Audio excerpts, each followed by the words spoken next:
بسم اللہ الرحمن الرحیم حامدا و مصلیا اما بعد۔ معزز سامعین کرام اور ناظرین اعظام، سعودی عرب کے شہر ریاض سے ایک صاحب نے سوال کیا ہے۔ سوال کا تعلق زکوٰۃ کے مسائل سے ہے۔ ان کا یہ دریافت کرنا ہے کہ کیا ہم اپنی زکوٰۃ کی رقم اپنے والد محترم کو دے سکتے ہیں یا نہیں؟ اسی طرح آپ اپنی والدہ یا اپنے دادا دادی یا اپنے نانا نانی یا اپنے لڑکے لڑکی، اپنے پوترے یعنی پوتے اور پوتی، اسی طرح بھائی بہن وغیرہ کو زکوٰۃ کی رقم ہم دے سکتے ہیں یا نہیں دے سکتے ہیں؟ اسی کے ساتھ ساتھ انہوں نے یہ بات بھی کہی کہ مولانا اس مسئلے کے سلسلے میں کوئی ایسا قاعدہ اگر ہو، کوئی ایسا اگر اصول ہو جس سے ہمیں سمجھنے میں آسانی ہو تو اس قاعدے اور اس اصول کو ذکر کر دیجئے۔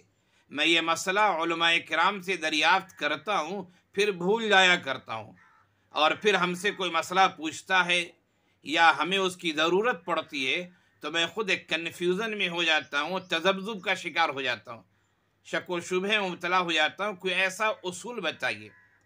جواب حاضر ہے کہ زکوٰۃ کے سلسلے میں دو باتیں آپ کے سامنے پیش کرتا ہوں۔ پہلی بات تو یہ ہے کہ آخر زکوٰۃ کے مصارف کیا ہیں؟ زکوٰۃ کی رقم جو خرچ کی جائے گی، دی جائے گی، وہ کسے دی جائے گی؟ ایک پہلا سوال یہ ہے۔ اس کا جواب انتہائی آسان ہے، اور وہ یہ کہ قرآن کریم کے 10ویں پارے میں سورہ توبہ ہے۔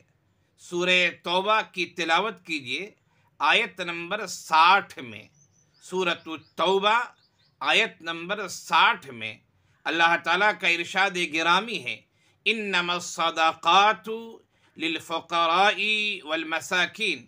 یہ پوری آیت ہے، اس سے آپ پڑھ جائیے۔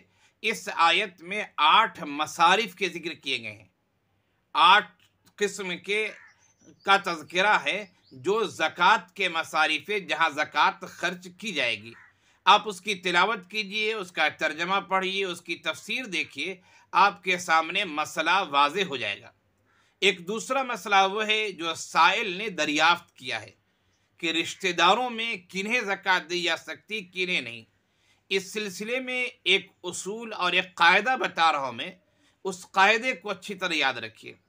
رشتہ داروں کا جہاں تک مسئلہ ہے، وہ رشتے جو اصول کے ہیں، رشتے میں ایک وہ ہوتا ہے جسے ہم اصول کہتے ہیں، دوسرا وہ ہوتا ہے جس کو ہم فروع کہتے ہیں، اور تیسرا وہ ہوتا ہے جسے ہم کہتے ہیں مصاہرت، شادی کی وجہ سے رشتہ ہونا۔ تو یہ 3 طرح کی چیزیں یاد رکھیے۔ نمبر 1 اصول، نمبر 2 فروع، نمبر 3 شادی کی وجہ سے جو رشتہ ہے۔ اب سمجھاتا ہوں میں آپ کو۔ اصول کا مطلب اصل کے معنی آتے ہیں بنیاد کے، جڑ کے۔ اصل کے معنی ہے بنیاد اور جڑ، اسی اصل کی جمع اصول۔ ہماری بنیاد کیا ہے؟ ہم اس دنیا میں کیسے آئے؟ ہماری بنیاد جو ہے وہ ہمارے والدین ہیں۔ ہمارے والدین ہماری بنیاد ہیں، ہم ان کے ذریعے اس دنیا میں وجود میں آئے ہیں۔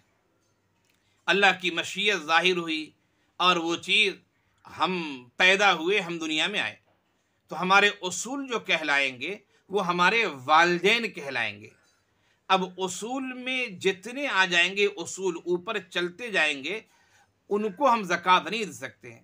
مثال کے طور ہمارے والد ہمارے اصل ہیں، ہماری والدہ ہماری اصل ہے، تو والد کے والد جو ہوں گے یا والد کی جو والدہ ہوں گی، جو ہمارے دادا اور ہماری دادی ہوں گی، پھر اسی طرح والد کے والدین کے جو والدین ہوں گے، جو ہمارے پردادا اور پردادی ہوں گی، اسی طرح ہماری اصل والدہ ہے، تو والدہ کے جو والدین ہیں یعنی ہماری نانی اور ہمارے نانا، اسی طرح نانی اور نانا کے جو والدین ہوں گے یعنی ہماری پرنانا ہماری پرنانی، تو اصول کے سلسلے سے ڈائریکٹ اوپر تک چلے جائیے۔